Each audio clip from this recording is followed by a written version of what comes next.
안녕하세요, 엘렉트로캠입니다. 오늘도 테슬라 이야기와 제가 쓴 FSD 베타 10.69.2.3에 대해서 또 마지막에 살짝 리뷰를 할까 합니다. 시작하기 앞서 포커스원님, 감사합니다. 맞습니다. 수차 집밥, 회사밥까지. 이러면은 일단 전기차를 절대로 못 벗어나실 거로 생각됩니다. 행복하시네요. 이게 세 군데 다 있으면요. 그냥 다 쓰게 됩니다. 전기차에 아주 좋은 환경이 많은 분들이 이런 혜택을 앞으로도 계속 더 많이 받았으면 좋겠습니다. 그러면은 전기차에 이제 발을 들이게 되고 그러면 빠져나가질 못하게 됩니다. BK님, 감사합니다.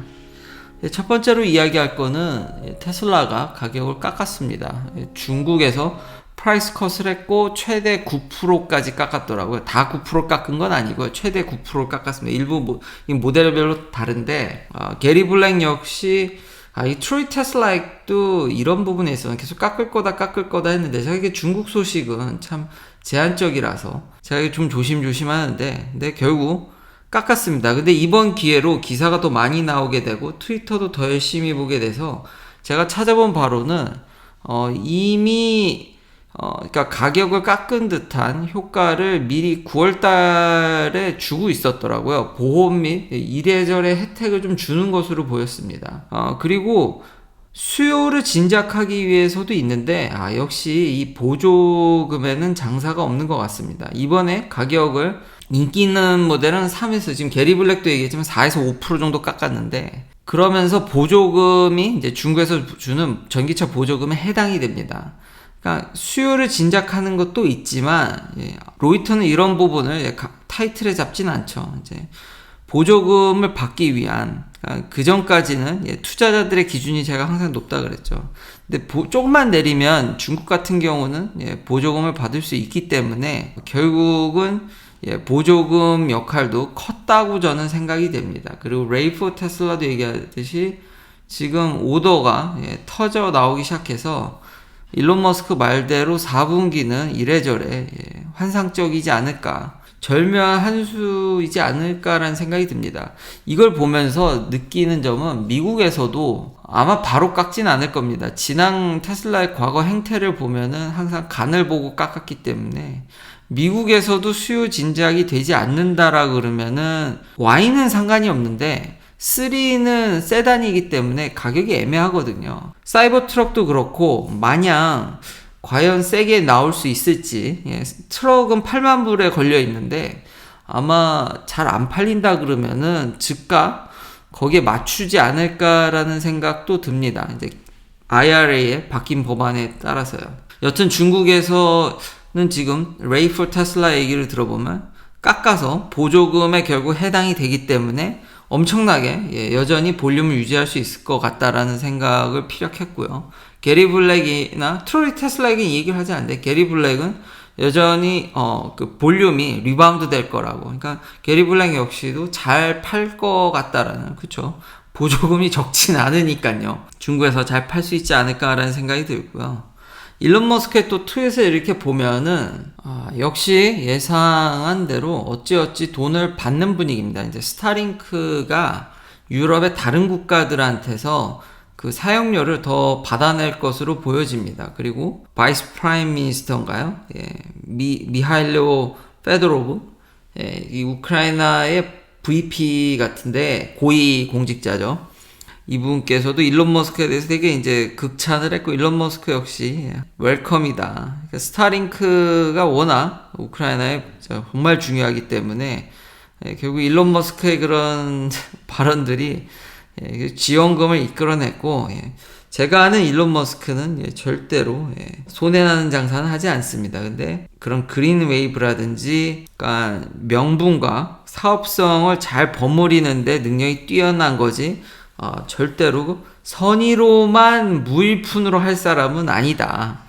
역시 결국은 다 받아내는 모양새입니다. 그리고 10.69.3이 올 거기 때문에 그리고 물론 사업가니까 이윤을 추구해야겠죠. 그리고 그것이 서스테이너블 한 거기 때문에 마냥 공짜로 하는 거는 저는 그게 좋아 보이지 않습니다. 그러니까 일론 머스크의 방향이 명분도 중요하지만 서스테이너블 해야죠. 다시 돌아와서 10.69.3이 오기 때문에 제가 그래서 마지막으로 한 번 더 할지 마지막이 될지 모르겠지만 그래서 10.69.2를 리뷰하려고 하는 거고요. 진짜 너무 놀래서 계속 쓰다 보면은 놀래는 포인트들이 너무 많습니다. 항상 카메라를 켜놓을 수 없기 때문에 이게 다 얘기를 못하는 건데 정말 놀라움을 금치를 못하기 때문에 오늘도 그런 부분에 대해서 좀 더 얘기를 하려고 하고요. 그리고 제가 누누이 얘기하는 요즘 많이 제조업에 대해서 얘기를 했죠. 그러니까 옛날에 미국에서는 제조업에 대해서 굉장히 highly value를 많이 줬었는데 요즘은 그렇지 않은 것 같다. 좀 한국도 그런 것 같죠. 일론 머스크가 전에 얘기했듯이 이건 좀 잘못됐다라는 거고 일론 머스크 역시도 이건 바뀌어야 된다. Manufacturing is awesome. 그러니까 제조업은 진짜 awesome하다. 맞는 얘기죠. 제조업을 잃게 되면 그 국가의 국력은 완전히 상실하게 됩니다. 그러니까 제조업이 참 중요한데 모든 사람들이 이게 참 우리가 저렴하게 대량으로 쓰려면은 사람이 좀 기계같이 일해야 되는 면들이 밑바닥부터 거의 고위 매니저까지 좀 그런 면이 있습니다. 그게 좀 안타까운 건데 근데 인간 본성이 편하게 돈 벌고 싶은 거는 어느 누구도 부인할 수가 없습니다. 옛날에는 이거를 마치 이걸 원하고 재밌는 사람을 시키면 된다라는 그런 무시무시한 말을 하는데 제가 전에도 얘기했지만 본인이 싫으면은 남도 싫어할 확률이 굉장히 높습니다. 세상 어딘가에는 그걸 좋아하는 사람이 있어서 대신 해주지 않는 진짜 그런 사람이 있겠죠. 없진 않을 겁니다. 근데 요즘 인구도 줄고 있죠. 그래서 매우 희소하다고 보면 됩니다. 옛날에 인구라도 많아서 그게 인구가 폭발적으로 늘어서 찾기 쉬웠다라면 요즘은 있긴 있을 텐데 거의 없다고 보시면 됩니다. 그러니까 제가 하는 얘기는 그냥 확률적으로 제너럴한 얘기를 하려고 하지 또 너무 그런 희귀한 케이스를 가져오지는 않으셨으면 좋겠습니다. 보통 그냥 본인이 힘들면은 남도 힘들다고 생각하면 됩니다. 근데 아까 얘기했듯이 많은 제조업 분야가 참 그리고 자동화가 되면 일자리가 이거 제가 어제 말한 리소요링 자꾸 이야기가 조금 한 대로 가는데 이게 되면 일자리가 없어질 거에 대해서 많이 걱정을 하시는데 일단 미국의 인건비가 중국의 인건비의 몇 배입니까? 일단 이 로봇을 관리하는 쪽으로 그리고 로우 레벨의 직장들은 사라져야죠.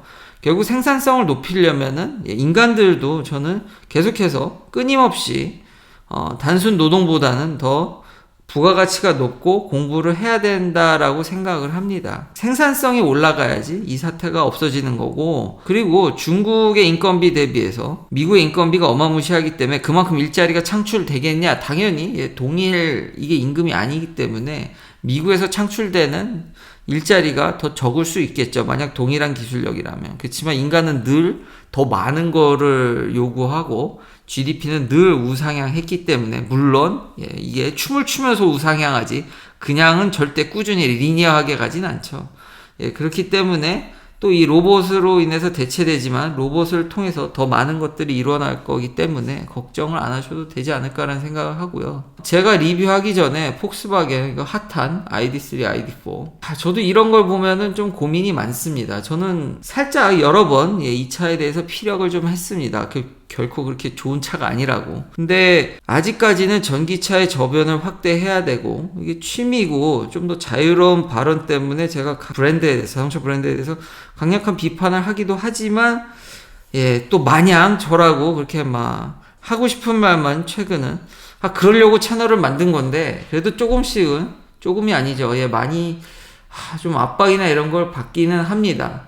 한편으로는 외부적인 것뿐만 아니라 전기차의 저변 확대에 있어서 이렇게 전기차를 까는 게 맞는지도 좀 그런 생각도 있는데 저는 개인적으로 이 차를 좋아하지 않습니다. 문제가 너무 많거든요. 오늘 그래도 워낙 핫한 데다가 얼마 전에 NHTS에서 공식적으로 ID4에 리콜을 때렸기 때문에 이건 좀 그래도 한번 다뤄야겠다라는 얘기를 생각이 들었습니다. 레어뷰 카메라, 한국에서는 뭐라고 해야 될지 후방 카메라죠.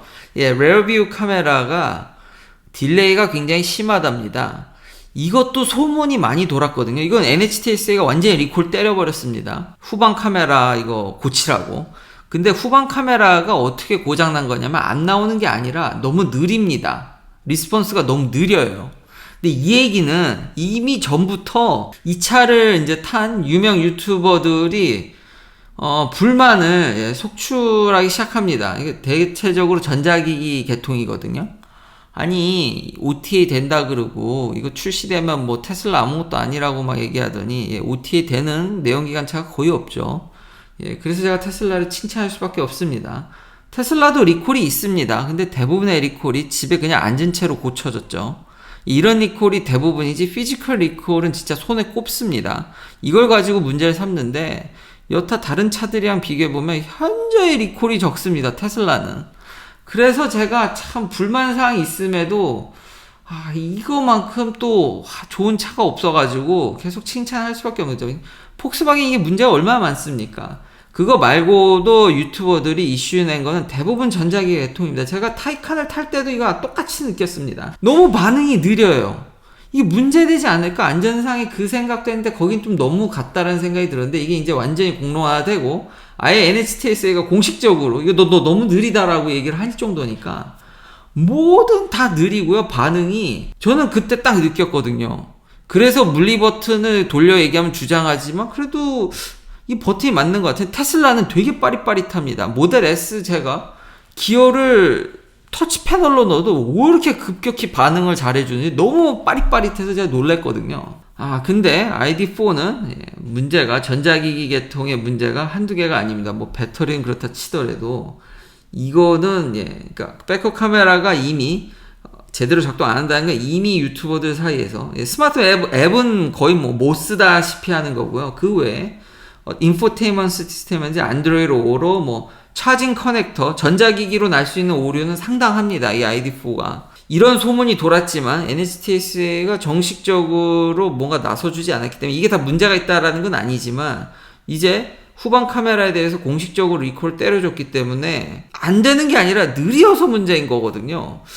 그래서 저는 드럼 브레이크부터 해서 이거 좀 찜찜하긴 하다. 근데 한 가지 그럼에도 불구하고 다시 한번 이거를 그렇게 세게 까지 않았던 이유는 가격이죠. 그러니까 전기차를 저렴하게 보급해 줄 수 있는 또 선두 모델이기 하기 때문에 가격이 지금 이거 보조금을 받기 때문에 심지어 미국에서 생산해 가지고 미국 사람들은 받게 되면은 일단 전기차 맛이라도 볼 수 있기 때문에 그걸 테슬라가 빨리 해줬었으면 좋겠는데 이 친구들이 모델 2 얘기는 하긴 하는데 이거를 뭐 언제 할지 잘 모르겠어서 현재는 참 ID4의 가격은 정말 매력적입니다. 그런 부분이 있었지만 이런 문제들이 조금은 있더라. 알고 미국에 계신 분들은 사면은 근데 가격이 워낙 매력적이어서 보조금을 받게 되면 보조금을 무시할 수가 없죠. 이 가격대의 차든. 그래서 이렇게 알려드렸고 이제는 FS 베타 리뷰를 살짝 해볼까 합니다. 한밤에 이거 많이 보셨죠? 샌프란시스코에 이제 약간 외곽 보면 선이 없건 뭐 스탑사인 잘 있고 언덕에서 시야 잘 확보되고 이거 주변 보는 게 장난이 아니고 스트릿 파킹 여기서 이게 안 보였거든요. 한밤중에 근데 저 약간 아일랜드가 있는데 그걸 피해서 그걸 가는 게 그리고 여기서도 오른쪽에 이런 것들이 있는데 다 이걸 예측해 가면서 들어가는 게 레인 프레딕션이 미쳤다. 자, 저런 이제 약간 외곽을 잘 벗어나서요. 뭐 그건 뭐 전에도 제가 이런 비슷한 걸 많이 보여드렸기 때문에 이제 트윈픽이라고 그래가지고 샌프란시스코 다운타운을 이제 잘 볼 수 있는 그 도시 근처에 산이 하나 있는데 거기를 이제 차로 꼭대기까지 올라가는 겁니다. 여기 시야가 굉장히 제한적인데 신호등 있는 것부터 해서 좌회전 우회전 이런 것들이 이거 이 정도로 꺾어대거든요. 그러니까 사람도 보기 힘든 데를 좀 이렇게 불편한 거죠. 제한적인 데를 너무 부드럽게 하니까 제가 이번에 놀란 거는 결국 이제 산을 올라가는데 옛날에는 그렇게 확 꺾는 거를 못 했습니다. 그러니까 불안해서 결국 개입을 해야 했고 지금도 지금 차 들어오는 거나 이런 것들의 예측 그리고 길이 굉장히 여기가 좁거든요.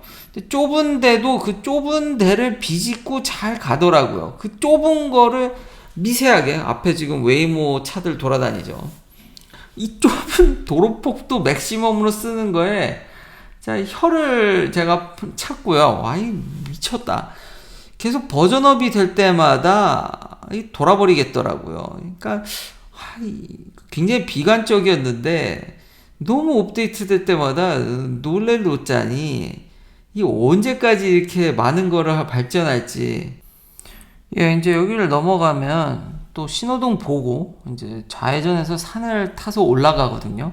신호등이 있는 건 너무 다행이고, 예, 여기서 이제 좌회전을 해서 이 약간 삐딱하게 제가 왼쪽으로 가야 되는데 비스듬해 서 있는데도 지금 신호 바뀌면 이거 보고 들어가는 게, 그리고 이 정도로 꺾는 게, 꼭 직선으로 안 서 있어도 비스듬해 본다라든지 인식률이 너무 좋아졌고, 이 산이 굉장히 생각보다 꼬불탕꼬불탕합니다. 그리고 저속도 킬로미터 퍼 아워가 아닙니다. 지금 여기 미국이고 다 마일입니다. 그냥 거의 48km, 50km로 이게 산을 타는 건데 대단하죠. 그리고 지금 차가 오지 않습니까? 반대길에서 차가 오게 되면요, 반응이 더 얘가 그걸 의식해서 한다라는 게 확확 옵니다. 더 꺾으려고 하고 더 감속을 합니다. 저런 버스나 이런 게 오면은 살짝 줄이죠. 그리고 지금 코너에서도 확 속도를 확 내리고, 이 정도를 안정적으로, 그러니까 11대는 불안해서 결국 손이 가더라고요. 근데 버전업을 하면 할수록 이것도 하나? 그러니까 저한테 불안감을 덜 준다라는 거죠. 이런 산길을 한밤중에, 그리고 반대편에서 차가 오면은 이거는 정말 잘 꺾어야 됩니다. 안 그러면 지금 여기 다 스트리트 파킹 저렇게 돼 있는데도 저런 것도 다 보고 타고 가죠. 지금도 차가 지금 오는데도 절대 이런 확확 꺾어지는 상황에서 중앙선을 넘지 않고 가는 거에 놀랬습니다. 긴 영상 시청해주셔서 감사합니다. 내일도 테슬라 관련 이야기들로 찾아뵙겠습니다.